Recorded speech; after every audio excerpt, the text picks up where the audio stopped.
Western Mills. Can you guys hear me back there? Yeah. Good. All right. I'm Congressman Jim Himes. Welcome to Washington, D.C. I represent every last one of you right here in the Congress of the United States. I'm delighted to see y'all.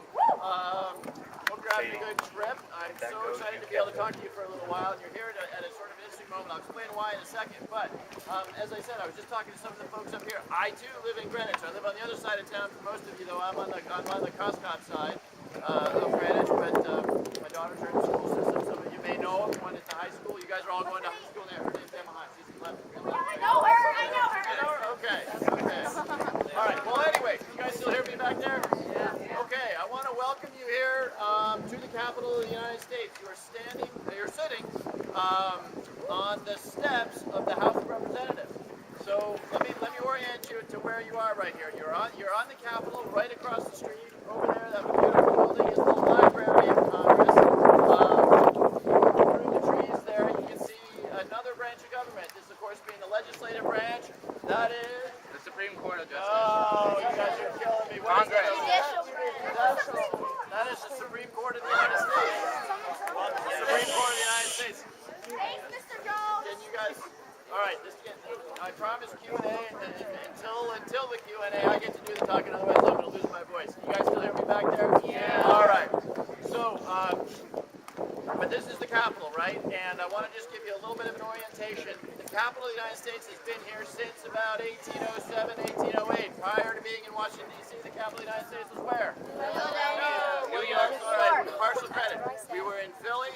We were in New York City right before we came here, down in the Wall Street area. The Capitol was down there. Very briefly during the Revolutionary War, by the way. It was in Nassau Hall in Princeton, New Jersey. But in 1807, Alexander Hamilton struck a deal with a bunch of Virginians to bring the Capitol south to right here. And by the way, this was nothing but a malarial swamp back then, other than the little town of Georgetown. There was not much here. This was a hill. Everything back towards the White House was swampland. But they built this center part of the Capitol, not where you're sitting right now, but this center part of the Capitol, which if you look really carefully, you'll see it's kind of a different color marble than the more modern House of Representatives. This center part was the original Capitol of the United States. And by the way, it had a different dome on it. This dome is circa 1865 or so. The original Capitol back in the early 1800s had a dome that kind of looked like the one on the Library of Congress over there, much sort of squat. It was made of wood. By the way, it turns out it's a bad idea to build a dome out of wood because they catch fire, and that's not a good situation. But this dome, which is so sadly it's covered in scaffolding right now, so you don't get the full effect inside or outside. But this dome and the modern House of Representatives, I say modern, where you're sitting right now, it's actually Civil War era, and the Senate, which is behind the scaffolding on the other side there, were all built during the Civil War. Why? Because starting in the mid-1800s or so, the United States was adding states, and every time they added states, they added members of Congress based on population, and they added senators. How many senators did they add for each state? Two senators for each state. So eventually, the rooms that seated the House of Representatives and the Senate back then didn't fit anymore. So they decided we got to build larger House of Representatives and a larger Senate. The construction proceeds during the Civil War. Abraham Lincoln's generals go crazy over the dome. Why do they go crazy? Because that dome is made out of 9 million pounds of iron, not steel, iron. Which, by the way, is why it's covered in scaffolding right now, because iron rusts and iron cracks and everything. So every 20 or 30 years or so, they got to go up there, do that, and repaint and take care of the iron up there. Anyway, Lincoln's generals, the Civil War is being fought all of about 5 miles from here. There are battles literally across the river in Virginia. Manassas is right over there. People in Washington back then, they used to get on their horses or on trains and actually go watch the battles of the Civil War. And so the war is right here. There's a story where Abraham Lincoln, to escape the heat of the summer, goes about 4 miles north in Washington, D.C. to a veterans hospital and actually gets shot at by the Confederates. And so that's how close the war is. And Lincoln says, we're going to take 9 million pounds of iron and build this dome. His generals say, wait a second, cannonballs, artillery, we need that stuff for the war effort. And Lincoln says, no, it is really important that the symbol of the Union continue to move forward, even though the country is split in half. Obviously, at the end of the day, Civil War is won. Sadly, President Lincoln is assassinated right around at the same time. But that's the provenance of that dome that you see there. Now, okay, what's about to happen in about 5 minutes, you can start seeing a lot of my colleagues start to stream up these steps here, including my colleague Elizabeth Esty from Connecticut. Give us a wave, Elizabeth.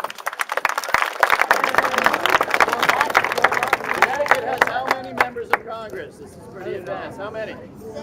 How many? No. We have 5 members of Congress. We used to have 6. Congresswoman Esty is my colleague she represents the district that is kind of north of us in Fairfield County. So we've got about half the state, and of course we've got 2 senators. We're not likely to see them.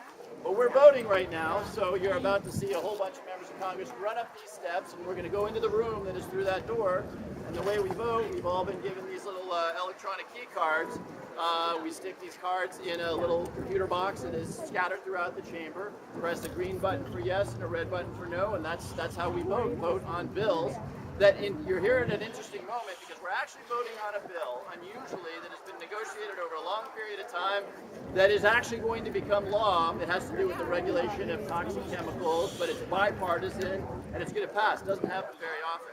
Thank you for coming out. This is Western Middle School. Well, you've got a great member of Congress here, and yeah, you're going to start to see people flooding in, and American democracy needs you. Remember, democracy is mostly about what you do at home, what you do locally. So you have a chance. Go to your school board. Talk about stuff you want to see changed, because that's what democracy is about. It's less about what goes on here in the White House and more about what you can do in your own community. If you want a dog park, you can organize and get people to support a dog park. Whatever it is you want to do, that's what the tools of democracy are about. So All right. remember that. Thank you for Mrs. Esty. Thank you for dropping by. I have about 5 more minutes with you guys because I too need to go up in there and vote. But I want to tell you one important thing. Congresswoman Esty said that you're in a democracy. And that is true, right? 240 years ago, a bunch of rebels decided they were no longer going to be governed by an English king who lived 3,000 miles away, right? So they said, we're going to try and experiment in this new world. We're going to try to put together a government which is responsive to the will of the people, that derives its power from you, not from a king who claims that God gave him power, not from a bunch of dictators who got their power out of force or whatever. But they're going to create a government where the people who have power, now I don't really think of myself as having power, but the elected representatives, the president, get their power from you. And the interesting thing about this, and the reason I love serving in the House, is that, and this is not in the history books, but they were also very scared of democracy. They were scared of democracy because they looked back at ancient Greece, which was kind of the first democracy. It wasn't a very good one because only property-owning males could vote. Women couldn't vote, which, by the way, was true in this country until 1920, of course. But it was an imperfect democracy. But they also, looking at that history, they realized that in a democracy, if you can convince just over half of the people to do something, it gets done. And they were a little concerned about that. And we're seeing a little bit this in our politics today, where, somebody who's very charismatic, very persuasive, can say things that in the long run may not turn out to be a good idea. But if you've got a democracy, the majority rules. So the Founding Fathers set up the House of Representatives, where I serve, where the majority rules, and where whatever you think, whatever your concerns are, whatever your fears are, they get transmitted into here. But then they set up a whole bunch of stuff to make sure that that democracy was regulated, starting with the United States Senate. When the United States Senate was first created back 200 plus years ago, it was not elected.